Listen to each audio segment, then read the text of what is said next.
ನೆಟ್ಲಮುಡ್ನೂರು ಗ್ರಾಮ ಪಂಚಾಯತ್ ವ್ಯಾಪ್ತಿಯ ಪತ್ತಡ್ಕದ ರಸ್ತೆ ಬದಿಯಲ್ಲಿ ತ್ಯಾಜ್ಯ ರಾಶಿ ಬಿದ್ದಿದ್ದು, ಎಲ್ಲೆಂದರಲ್ಲಿ ಕಸ ಎಸೆಯುವವರ ವಿರುದ್ಧ ಪಂಚಾಯಿತಿಯು ಕಠಿಣ ಕ್ರಮ ಕೈಗೊಳ್ಳಬೇಕು ಎಂಬ ಆಗ್ರಹ ಸಾರ್ವಜನಿಕ ವಲಯದಿಂದ ಕೇಳಿಬರುತ್ತಿದೆ.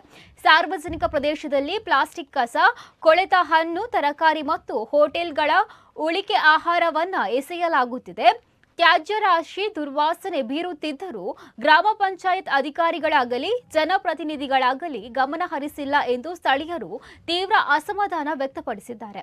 ದುರ್ವಾಸನೆ ಈ ಪ್ರದೇಶ ವ್ಯಾಪಿಸಿ ಪ್ರತಿನಿತ್ಯ ಓಡಾಡುವ ಶಾಲಾ ಮಕ್ಕಳು, ಪಾದಚಾರಿಗಳು ಹಾಗೂ ವಾಹನ ಸವಾರರಿಗೆ ತೊಂದರೆಯಾಗುತ್ತಿದೆ. ಅಷ್ಟೇ ಅಲ್ಲದೆ ಕಸದ ರಾಶಿ ಮೇಲೆ ಮಳೆ ನೀರು ಬಿದ್ದಾಗ ಅಲ್ಲಿ ರೋಗಗಳನ್ನು ಸೃಷ್ಟಿಸುವ ಸೊಳ್ಳೆಗಳ ಉತ್ಪತ್ತಿ ಹೆಚ್ಚಾಗುತ್ತಿದೆ.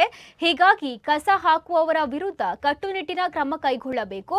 ಅವರಿಗೆ ದುಬಾರಿ ದಂಡ ವಿಧಿಸಿ ಕಸವನ್ನ ಅವರಿಂದಲೇ ವಿಲೇವಾರಿ ಮಾಡಿಸಬೇಕು ಎಂದು ಸಾರ್ವಜನಿಕರು ಆಗ್ರಹ ಮಾಡಿದ್ದಾರೆ.